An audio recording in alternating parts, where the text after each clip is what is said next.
Hello everyone, my name is Hello everybody, my name is Wade the Wallaby. Welcome back to another live stream here.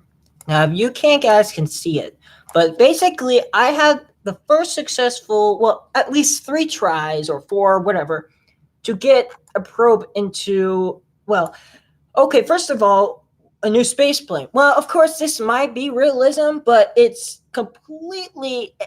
an SSTO. And it's an unmanned probe. Now, of course, it's like the X-ray 3, but this one is actually completely different. I didn't know it was going to work this well. I added a tank to it. Now, of course, you may not know what it looks like, and that's because I want to explain, and actually, it does work. So, this is not called the Werewolf space plane. Instead of a aminal or furry name, I decided to name it called the SREX, single orbit um, return EX, which basically means that it's extra of the one. This one out here I'm expecting is gel or gel, or I should say, well, it's JAL. And this little probe here, there's another probe, exact same thing.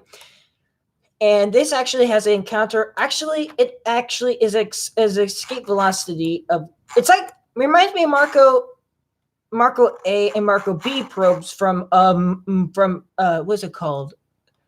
Mars Insight Lander, when they had those little CubeSats. It could get a pair. I saved it so you could. Well, of course, I may actually put it on the Steam thing because it is a really good space plane. Now, it's basically the purpose is to like a It's basically the thing is to have it go up high enough so a small little probes or two or multiple can use their own engine to get in orbit or leave the Earth or Kerbal system. Or Kerbin system, where Mun or the moon or whatever you call it, and it's going to stay about where it will run out of fuels, and then it will have this arc. And this arc, once it reaches to periaps, it will detach, and then of course the probes, or multiple of them, and then fling them out, and they'll go in orbit. Actually, I have one, even though the other one failed because I forgot to crossfeed it and stuff. And I removed the RCS thrusters on the probes because they were confusing. And I could have just turned them off, but I might have forgotten them. And it still worked out great. So these little probes, they don't have any experiments on them, but yeah, it is ran out of fuel, which is purpose. It should stage, but you can guys, I can show you guys right now. You may not see it well, but that's what the probe is. Now, if I turn my camera, you can see it has extendable solar panel, just in case we encounter with this atmosphere of some sort, we will not destroy it. And we also have a large antenna to keep it to a. Now, this is I renamed it so it could be gel. So we're not actually go to map. I love this. I'm actually good. Never mind. I didn't do screenshots. Damn it. So we're gonna go to this guy, which is the exact same thing. I'm not gonna show you because it's the exact same thing, and they're like apart. And eventually, they're gonna actually be like Marco. They're probably gonna. Well, of course, the orbit is actually going to decrease. Now, I don't know what orbit thing, but they're gonna go back. Hopefully, they won't, have a bad encounter. But if they actually get back, they should be. I'm gonna have to put cheats on just to turn the engine on for positioning itself. Because if there's an encounter with Kerbin, I'm going to have to do some adjustments just to prevent me. So here is the other one. Looks the exact same. So I'm going to position itself so the power for a solar panel, so increase the power. Because I forgot to put batteries in here. Instead, the batteries with this long solar panel, it should work for, and of course, a very big transmitter. It should be able to basically transmit. Of course, we have CurbNet because of our little program. And which is good. We have CurbNet. That's something. So yeah, it's a hard maneuver. I actually have a bigger reaction wheel so we can turn and stuff and position. You name it. Okay, I'm gonna time warp a little bit so we can turn it off. And then let's get charge and stuff and put the solar panel and this could be like a fake radiator or something, but It's actually the smallest spacecraft I ever built that has a large solar panel like this. It's actually the smallest one that actually made into two of them at the same time.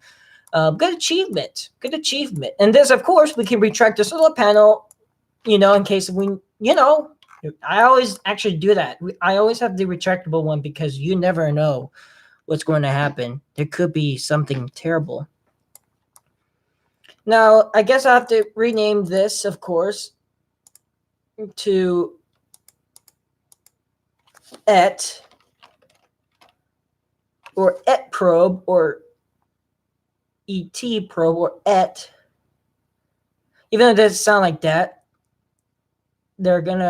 it will be as, like Gelette, which basically gel and et. That's what the basic thing is, and yeah, I like the new skybox. It's very good looking.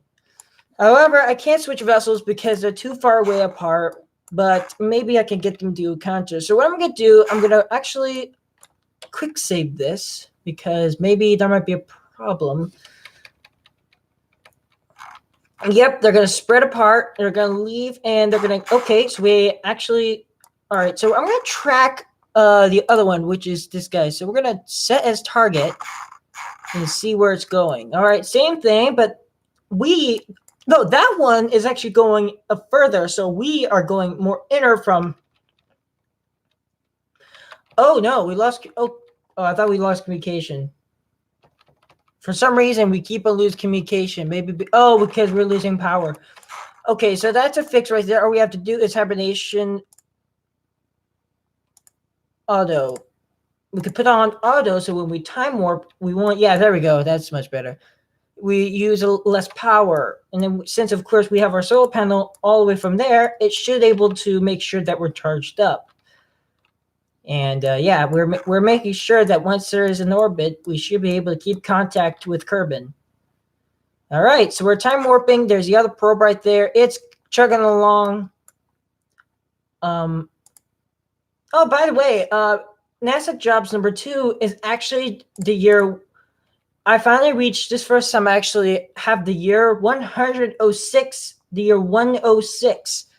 So yeah, if anybody actually played Kerbal and actually achieved that, congratulations. But I think I might have been possibly. So we actually are going to encounter with the closest approach to the sun, which is about 448 m or meters, but I can't translate that to feet. I wish I could. I just know something, of course. Well, obviously, and maybe, luckily, they'll encounter with something. So if I go time warp again, they're really close to Eve. I'd love to have an encounter with Eve. Because they're really in position itself. They might even, but yeah, of course. Oh, I think I just saw... What did I see? I saw something. It was a planet or something. I doubt it because there's no planets near me. Okay, where's Kerbin? There's so many asteroids in orbit. Okay, that's probably it right there.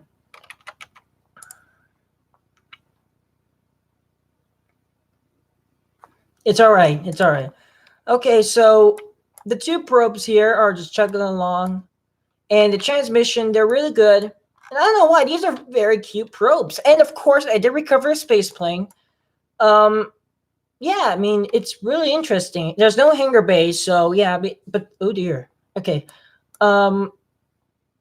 Yeah, maybe we may have an encounter with these little asteroid things, Actually, speaking of encounter, this guy here, it looks like is getting really close to it. So what I'm going to do is I'm going to switch to it, which is Gel, which is the one that's actually a bit farther the orbit is a bit further. And then over time, it will start to move its orbit once it encounters especially Eve. Eve will definitely change it. And if it does have an impact with Gilly, that'd be interesting. I'll definitely, when that change, well, of course, I'll definitely, do a flyback. Because I don't think these things are like the, a future. So there's a very, very close encounter with... I'm actually going to do a, of course, there.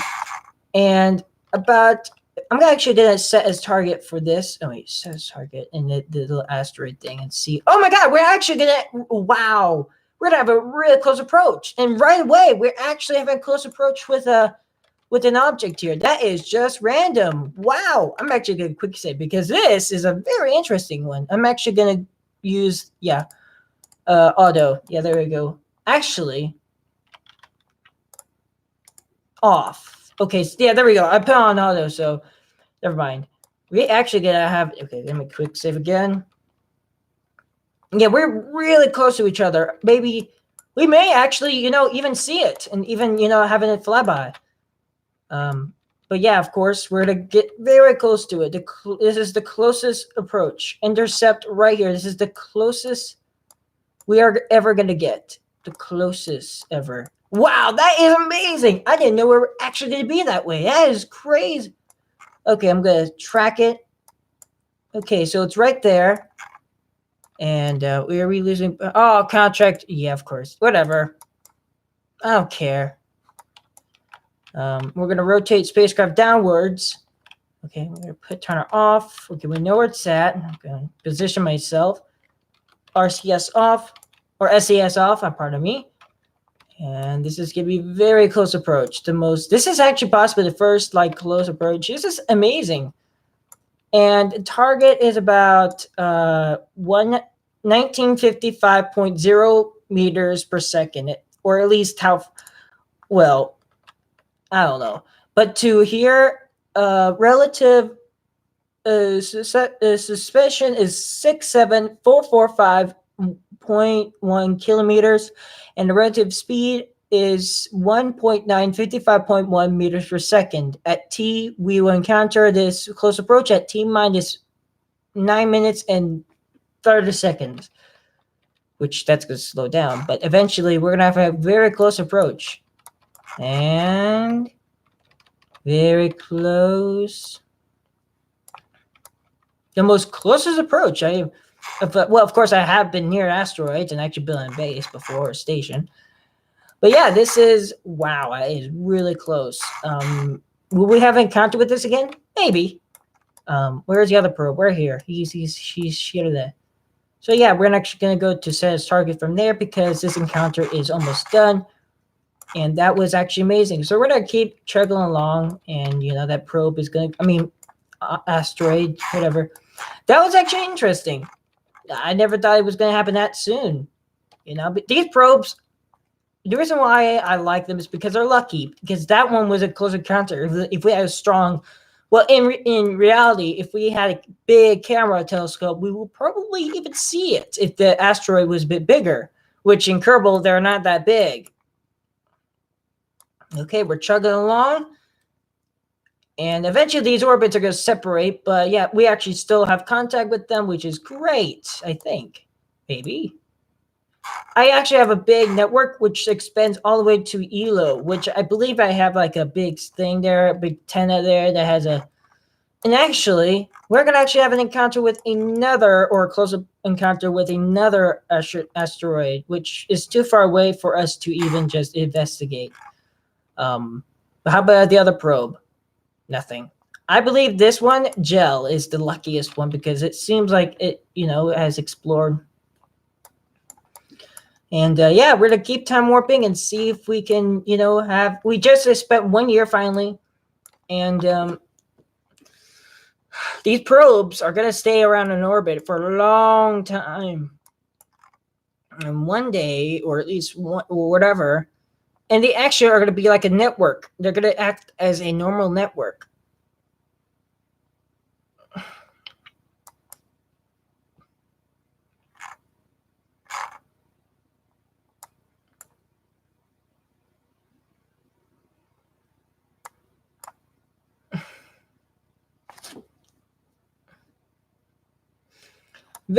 We might have one encounter with, yeah, barely, if we stick in, this orbit, because if we were launched from here, we would have encountered with Kerbin, and that would definitely rotate us. Now, it looks like this is like an asteroid belt, and the reason why it possibly is, actually, this looks really close. How close is it? It's gonna overshot us. I thought it was going to be a good friend, though, just even fly by. I mean, why not? Just a small object, I mean. Oh god, laggy. Is it? Does it mean that there's one thing that's next to us and it's loading in? That'd be creepy. This one looks like it's gonna get very close to us. Yeah, we lost it. This is really interesting. Very interesting concept here. All right, this is actually fun. Just warping in time. 2 years spent. Um,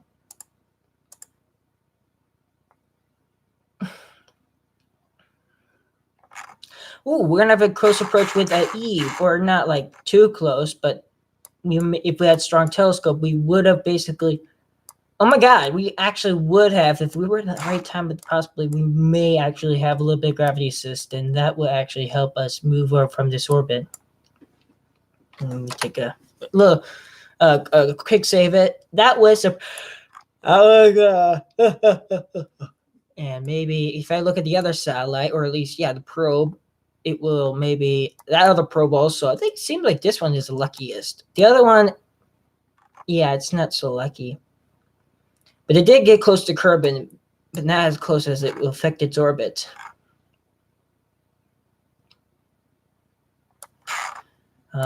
Maybe no way of going to Eve, which will probably be crazy. But Eve is actually going to get a close approach to here, which, it's going to accelerate, and it could be like, yeah. Elo is really interesting, even though nobody, like, a lot of people like to do it just for a challenge, but I also put a network there to finish off I call it the all planet network, except for Moho for some reason. At Eve, I think I do have some satellites orbiting Gilly, and that's why there's there's also a little, but I haven't got adjusted Moho, and I believe there's the sun. I wish I could put like a probe and like closer to the sun and use it as a network to finish off the network, because I also have a base or I should say orbiting station over at Tylo. Not Tylo, what is it called? Dres is favorite, because Dres is very interesting. In 3 years, let's check on the other probe. It's probably far. Yep, it is. And of course, Duna. We also have a Duna base there. Huge Mungus base. But on the moon, or Mun, is a massive base where the wearable space planes were. You've seen it, definitely. We actually had another stream of landing one of them. Now, of course, we need to stop this, and not the stream, but the Kerbal, because I'm actually going to quick save this. Quick save, and then we're going to, because it takes forever just to leave. So what I'm going to do is I'm going to press this button and then press close window, and it's going to take a while. So it's going to be laggy. So it's going to basically, it takes a long time to start up and a long time to, I'm going to have to have a review of Kerbal, because I got both DLCs, because why not? So I can look like I'm rich or something, look important. But even though that, so that was actually the first time, it was great. Now, as you know, but I actually had to use a little bit of cheats, because I was accidentally went into orbit, and I went orbit accidentally, and so I had to, but I realized I would have entered the atmosphere of Kerbin. So it was actually, so if in reality, I wouldn't cheat, and it would have just, gradually went into the atmosphere. I also had to use cheats just to turn off overheating, because it would have burned up. Just don't want to embarrass myself, even though the orbiter I usually, or Flight Simulator 2016, I have all those things on, and it's actually much more difficult. But hey, and when I play like Kerbal, it's just a different type of world. I mean, you got Orbiter 2016, and then all of a sudden you just jump back to Orbiter 2016 loads in faster for some reason. I don't know, but it loads much faster than Kerbal. Maybe because Kerbal has so much data I put on there, like 100 years. It's basically 100 years equals, yeah. So that means I actually had NASA jobs too for a long time, and I would really love to use my old starships that I built for the Wallaby program or Kangaroo program, whatever it was, with the giant Wallace Wallaby and the kangaroo with the C and the what is it called? And I also had real, well, of course, but next time I'm gonna actually maybe put real people such as you. I actually want to suggest this to make your own Kerbal on my, I should say, Kerbal space program, naming your own Kerbal, and so you can be on my thing. But for now, I think instead, once there is that thing, I was thinking about that. But since yeah. Oh, love. Since of course NASA's jobs, I basically learned a lot about because of the teleportation thing. Even though I knew about orbit mechanics, it is really interesting. The only thing that I don't know is the gravity system. Getting very close to understand because once you're like you, sometimes I forget what orbit it is, and I deorbit and get closer to the sun, even though I'm going out, which means the Earth has to be in one position. So the speed it, or if it's just my position, I don't know. But sometimes it loses orbit. But then I wanted to the orbit go this way. So um but of course, since orbiter doesn't have like a map view, it only has the map on your display, which is fine. I do get it, and I've learned a lot since with people on YouTube. I learned about how that works and how crazy it is. But in Kerbal is like an easy step by baby step game. Um, but what is actually a step by baby step game, I should say, if you're like starting out, you just want to use free. Now, of course, there is recently Spaceflight Simulator or Spaceflight Rocket Simulator, whatever it is, but it's at 2016. It was actually newer than Orbiter. Orbiter is actually from 2000, but this one's on your mobile device. I remember a friend, or I should say a person, when we were checking out the hearing or something test at school, I remember he was actually playing that. I'm like, hey, he said, I need some help. Do you know? Well, of course I'll help you because I do know how orbit mechanics. Of course, he didn't have enough, rocket parts because you have to buy some more rocket parts, which I did, and means but of course my iPad. The sad thing is my iPad basically is old and it's not supportive with most things. That's why I can't, yeah, because the iPad is like from 2011 or 2010, so all the apps are updated, and sooner or later it's going to be like something like but of course I've been playing Train Defense, which is fine, which is basically if you want to get it has to be on the store, go try it. It's pretty interesting.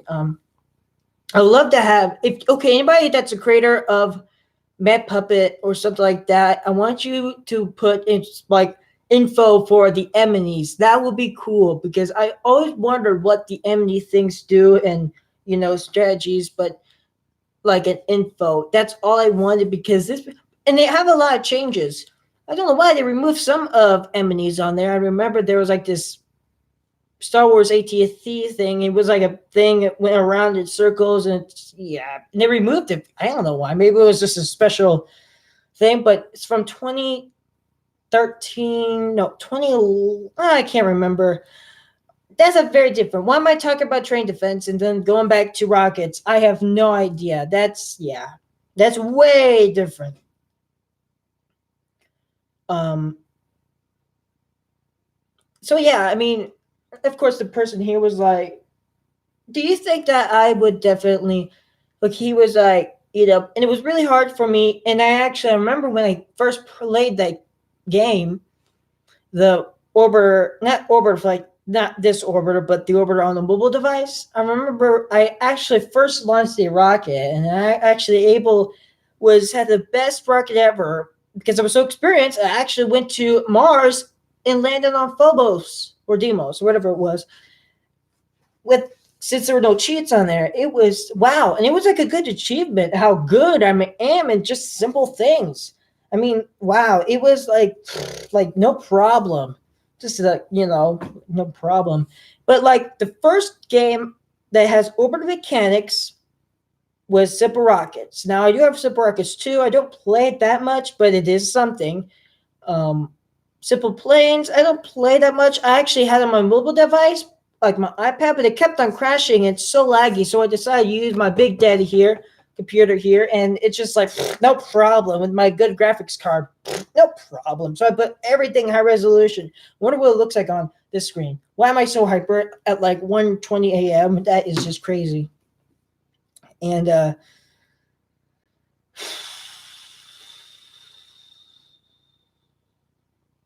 I was thinking about.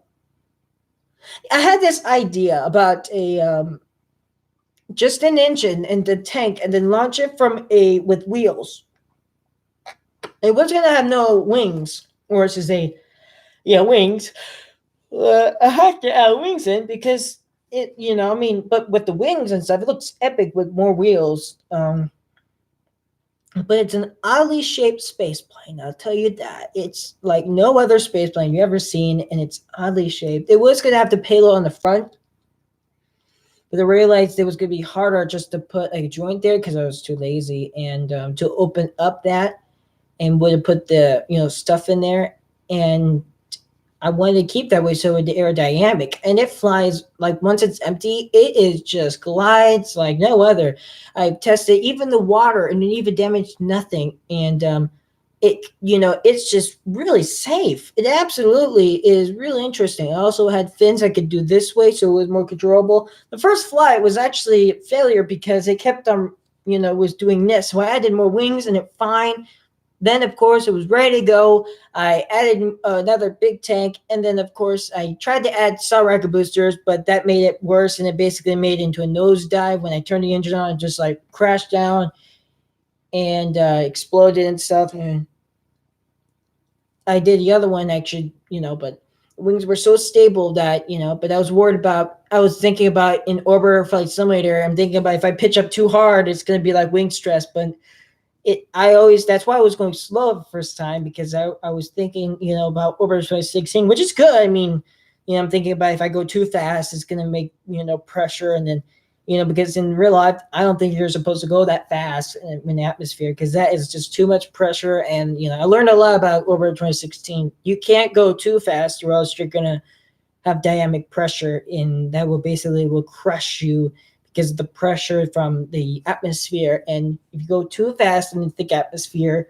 you're gonna have wing stress, and then you're gonna basically once you pitch up, it's gonna be like just like from that SFM called Turbulence, or source filmmaker video called Turbulence, when basically the spy was trying to demonstrate that he could fly.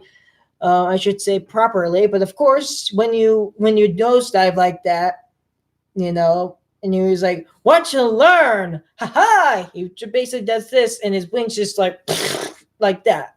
Reality, they will explode, and his hull will literally be crushed like this. And of course, but of course, Scout is genius. But in reality, even though he could just do that from a 737, you can't go like nosedive like that. And if they were that high, they would reach the bottom at that speed. Even though it was just a SFM or source filmmaker, it was really funny. Although, when you have me that has, even though I have a little bit of aerospace technique, you have to know aerospace just to fly spaceplane to orbit. And if they realized, but like the funny part was that the wings basically did that, from the center, and it's like, "You imbecile, you doomed us all." And he was like, "Apologies." And then just of course, gravity takes place. Of course, you got momentum. People think that, well, rare people think that if you turn your engines off into flight, you'll basically fall down to Earth. But no, once you have enough speed, you can actually accomplish Earth's gravity. For example, you're thinking that if you're encountered with an asteroid that is like not that small, like very small, and from Tintin, it's not like gonna pull you, and you're gonna have to, and it's not gonna like put you in orbit. And there's a lot of, when I watched that and the captain went into orbit, the asteroid, I'm like, well, how does it even work? And of course the engine was still on. They had to shut it off, and of course we'll be fine. You have to get the nuclear engine on, which makes, because for the artificial gravity, which really, And they already had like anti-gravity boots. They could have just used those in the first place, and they had no problem. I understand, but I can, if anybody can, just get used to it. They at least should have, learned how to float around, and that would be more.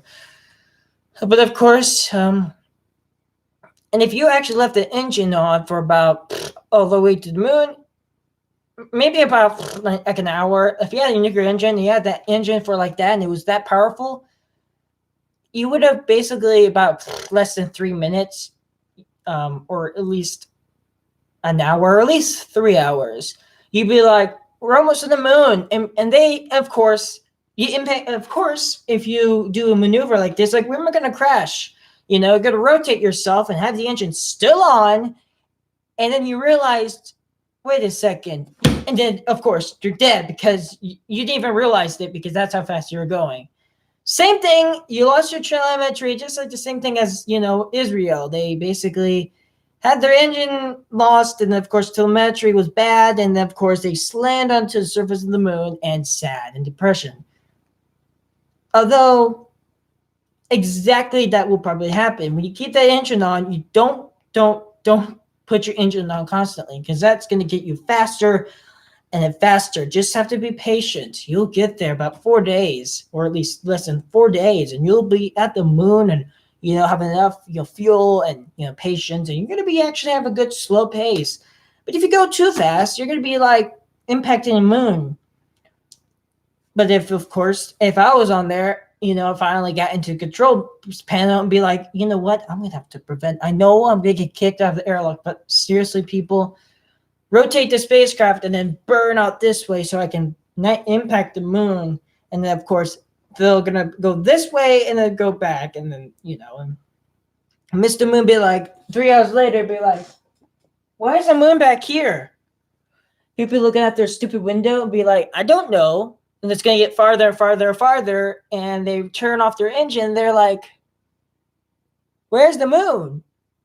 Where's the solar system? Yeah, whatever.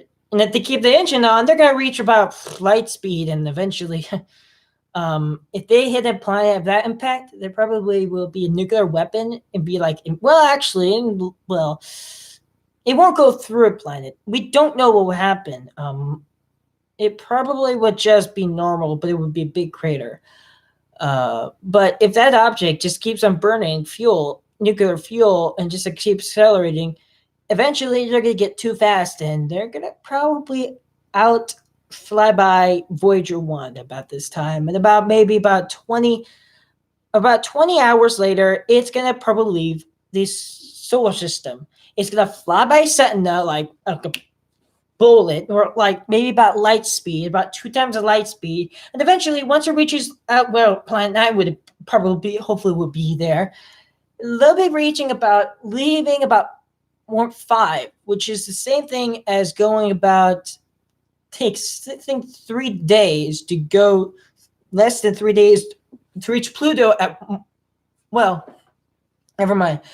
I know that sounds stupid, but what if they missed the moon, they put their stupid engine on because they're afraid of flotation, and eventually about 3 months, eventually they get so fast that they're going to be like looking out the window, and they'll see the Milky Way just like moving far, far, far, far and away. And about 3 years later, it's going to be like going so fast that the engine is going to stop working because it's going to overheat. And eventually, they're going to they're going to probably suffocate from oxygen, since, of course, that's too long because they had too many people. And that thing is going to go until it runs out of nuclear fuel. And what next? From the Adventures of Tintin, everybody died. Whatever, it sounds ridiculous.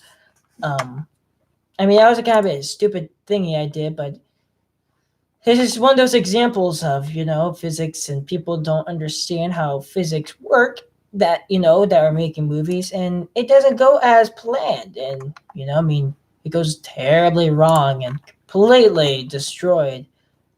I'm just saying all sorts of crap. I have no idea what the purpose is for me. Yep, pretty much. I'm done.